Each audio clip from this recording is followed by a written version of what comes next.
Welcome back, friends. My name is Yana the Heretic, and my channel is The Unpopular Opinion Becoming Popular. And we're discussing Gate 52 today, which is in transit from June 24th to the 30th. And it is considered the gate of inaction or stillness. The very theme is keeping still, and the imagery around it is considered to be a mountain or a mountaintop. Now, I don't know how many of you guys have ever been to the top of a mountain or have hiked up to the top of a mountain. Here in Washington, we have the glorious and magnanimous Mount Rainier. It's one of many here, and being at the top it just is so exciting. It's so juicy. It's so liberating. And if you go to my website, I have a ton of pictures on my website of my experience on Mount Rainier. There's a reason why people come from across the world to go hike it. You know, there's so much different terrain there. There's weird animals and like flowers, and the flora and fauna is to die for. That's why I say it's juicy. But regardless of all of the fun marmots and the little beings that exist there and the fairies and everything, once you get to the top, there's this purity, there's this allurement of being the observer of everything below you. And I think the most that would resonate are the ones that have mountains environment, those people that need less oxygen in order to feel less resistance from your environment. So they naturally feel meditative and like in the flow state if they're at a mountaintop. It's not for everybody. Some people are dealt a different mana card in life, and elevation sickness is very real, so I apologize to those that may cringe when I discuss this. But there's a reason why, monks and spiritual teachers and gurus, they go up to the top of the mountain and they sit with themselves, because in essence they believe that they're going to retain clarity in this visionary state, in this meditative state. Some people just go when they have struggles, they have issues, they don't know how to solve the problems in their life, and they go to hike a mountain, and feel that prowess, that power of, just getting there, first of all. And then, they used a lot of fuel to get there.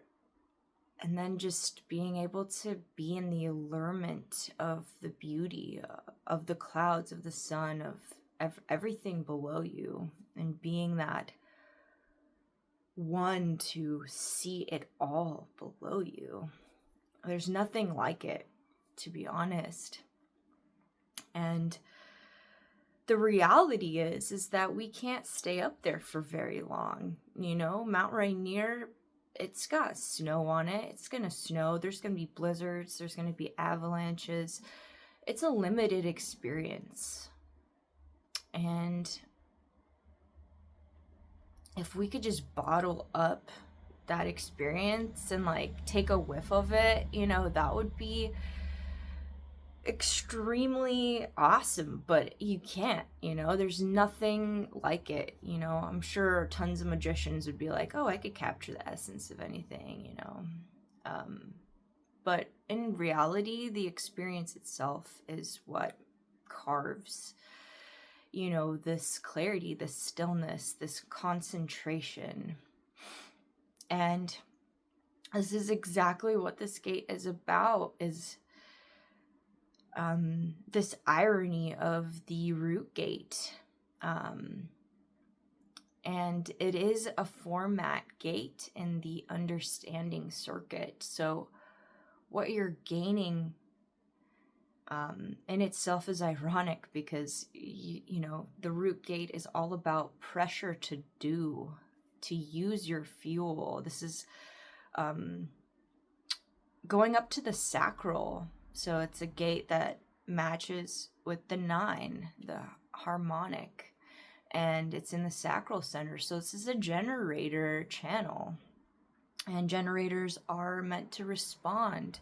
They're meant to do something with their fuel, or else they can't go to sleep. So it's weird. It's extremely uncomfortable to have so much fuel, but then you have to slow release it, you know? And that's the practice of concentration. It's the practice of reaching that flow focused state. And I would consider this to be like the battery cell in your vehicle. So it's just as powerful as it is on compared to when it's off. But when it's off, it might not feel like purposeful. It's not like fulfilling its duty. And that's where the root gates really hold the essence or the possibility of being more depressive, because you don't really know what to do with the fuel if you just have gate 52. It's not always concentration unless you have the ability to channel it into something, to guide it into something. But the reality is it's extremely potent gate. You can concentrate like, and nothing around you really matters. Like, you forget to socialize even because you're in such deep concentration. And I know from not having my root defined that is exactly what I have been chasing all of my life, you know, with the, you know, labels of ADHD. Fortunately, once you are aware of something, you can then transform it and realize that, you know, hey, like, my lack of stillness is still very beneficial to who I am, instead of just being like really negative about it. So fortunately, I have gate 9, which is the harmonic, and it feels like a socket, you know, just like I'm just completely socketed into this experience, this concentration, and the ability to really I don't need my boyfriend to be around me for me to get shit done, you know, well, instead of bopping around like I've mentioned before, with like a chicken with my head cut off, you know, like I'm just like running at the wall. Like, what should I put my hands in on? It feels really nice. So if you feel in resonance with that, like, you know, use it to the most, just use it to as much capacity as you can to your most beneficial states. This is going into the second week of Parvati, the goddess of devotion, the goddess of love, the consort of Shiva. And she has a mantra, which I'm totally going to butcher the name because I myself have not done this mantra. It's Swayamvara. So this mantra is mantra for the resolve of conflict with your partner, with your loved one. It is something to revitalize your relationship so that your partner usually this has been done by women. So your partner, can really see you in a new light with new radiance instead of, well, I already have this person and everything's old, and like I know how they're gonna act. It has the ability to blank slate your relationship. So it draws your partner into more love and more devotion.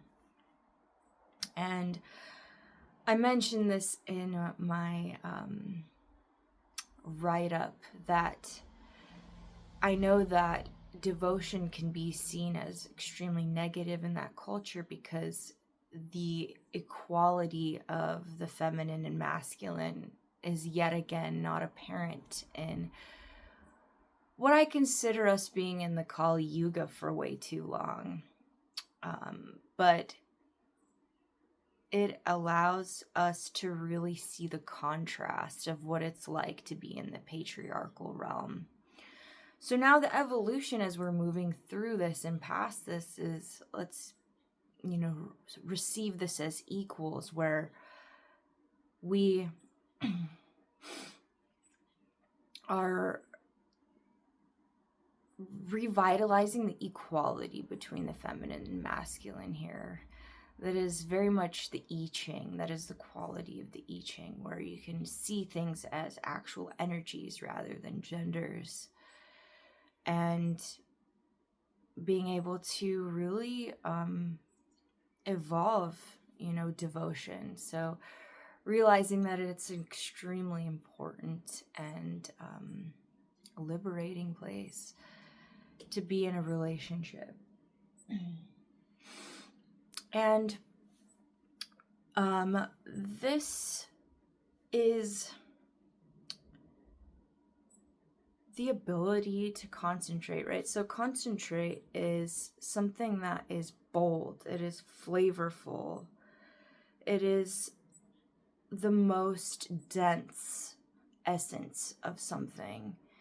And that is generally what you're getting from this experience, is you're concentrating to be able to really become a dense source, a valuable source of energy. And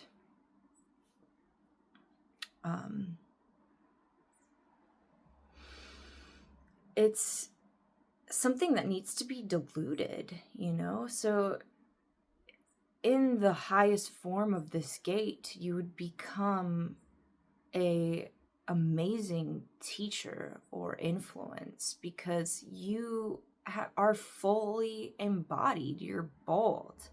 Not only are you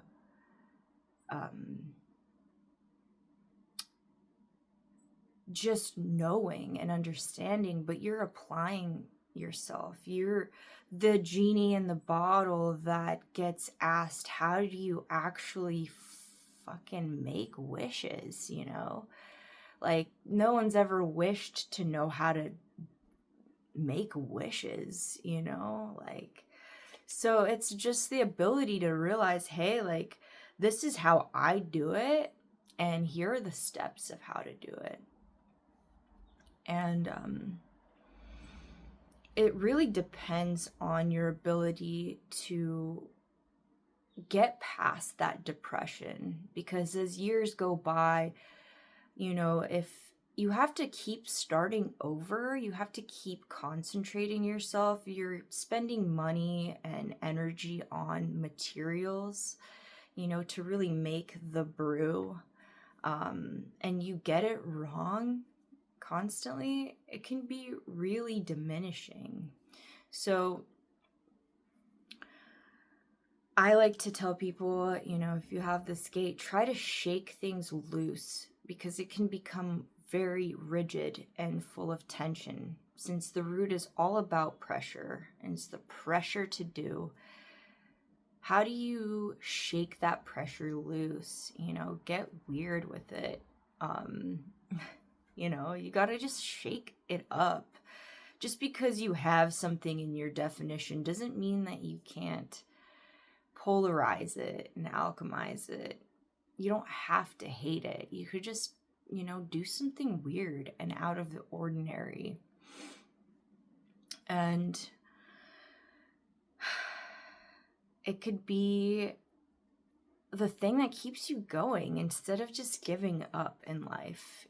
It's extremely stressful to have to start over financially, materially, and mentally, and emotionally. So try not to get too locked up in this. The ability to go up, and that's kind of the kundalini, right? The ability to push up this energy into manifestation. It's not always easy for certain designs to be able to do that, because some people sit in the lower chakras, but that doesn't mean that it's not possible.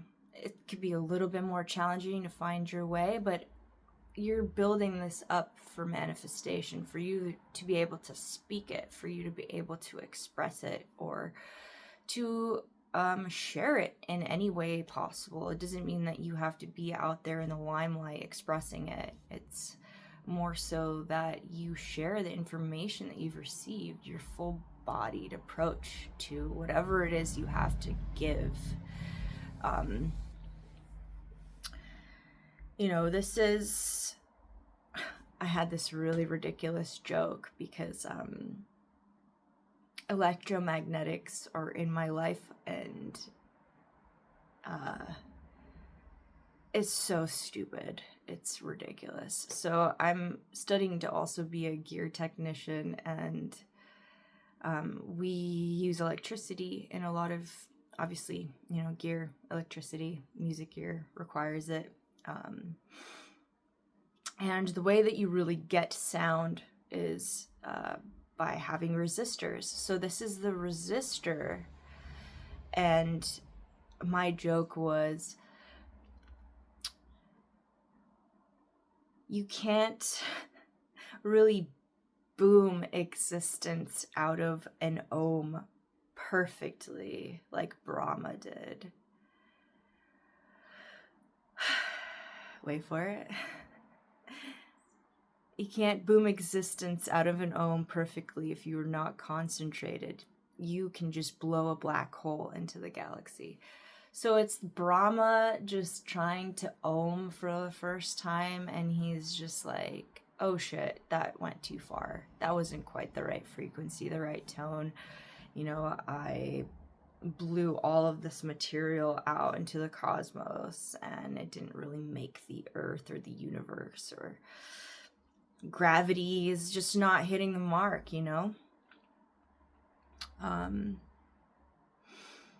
This equates to it being an adrenaline crash. So this can seem like that adrenaline just building the fight or flight, and that's where it gets bad for your health, right? So you have to understand what practices you can use in your life that help your vagus nerve not get so activated constantly. That amygdala shouldn't just be on all the time. This is on the cross of service. This is one of the gates on the lower aspect of the cross of service. And that's where this gate is really meant to share its knowledge. It's really meant to share what they did with their fuel. And it is that essence of satisfaction that you receive as the generator signature. So when the generator is responding to its best and highest calling, it's fully radiating with their response. Yes, I want to do that. It's that satisfaction that they get when they know that was the right path to take. So, that's what's on the other end of it, is just that satisfaction that wow, my life's work is really coming together. I said yes to the right thing. without the harmonic gate 9, which is the gate of focus, taming the power of the small. This is the essence of why can't I move. This is the 52 just being like, I don't know what I'm supposed to be doing here. Like, I'm just paralyzed, and I have this concentration, which is the stillness, but I don't have really a focus, on what it is that I want to think about, learn about. So allow yourself to shake things loose. Don't fear it. Just do your best to hum or sing or chant or growl or gargle, anything that releases that tension in your vagus nerve, that releases the stress from your body, if that's what you're feeling this transit. Questions of the week. What is the most cherished wish? A secret formula to your satisfaction? Does it involve the desire to concentrate on your own mastery? So if you were to use this gate to your benefit, how would it play out in your favor? Can you allow yourself to shake things loose, even if it looks silly or weird? How can releasing tension become a fun endeavor? I tell people about ecstatic dance. That's very, very helpful for your nervous system. You do weird shit in front of other people that are doing weird shit, and it does feel a lot better because you're not the only one. And it just allows you to shed the mechanics, right? Just the actual gears get oiled, if you will. How will the fuel locked in at the root center move up towards manifestation? Are you open to incorporating methods of humming, chanting, singing, gargling, growling in order to release tension in your vagus nerve? I just went to this gut to brain class. It was a free seminar, and this chiropractor that focuses mainly on the nervous system told me something crazy, and it was just that not only depending on how you were medically birthed, do you not have the necessary flora for your gut, but also that medical births require people to maneuver your head, which can cause what's considered, or the word is, subluxation, and that is just the stress, your first stress in life, and it comes from, where your head attaches to your spinal cord, and it's behind your ear. So being able to put your index finger into your ear and pressing down and, just kind of pulling on your earlobes, feeling that right there is actually something that releases stress in your body. But yeah, we get it right from birth, especially if it's a medical birth. There's been studies, it was like around 1,250 babies got studied, and 90% of them had extreme signs of subluxation. And we never get told, and we never get taught, oh, well, you go visit a chiropractor if you have pain. But realistically, we have wiring that we need to tone from birth, and it can really start to calcify into these stressors, into depression, into, arthritis, anything really that is the diminishing of our body and our mind. So getting it from that perspective, knowing that you don't have to just crack your spine and you're good and your pain's over, but realistically knowing that your nervous system is what you're really toning. Your vagus nerve is the largest and the longest nerve of your body. And you're really just the ability to know thyself doesn't come from some woo-woo spiritual, just meditate and you'll understand. It's more so that you really got to look at your interior. You really have to be aware of what's going on within you, your nervous system, the 12 meridians, you know, not just the astrological aspects of your psyche and your personality, your design, you know, your houses. It's more than that. That's one huge aspect, but it's actually like what is going on in the body.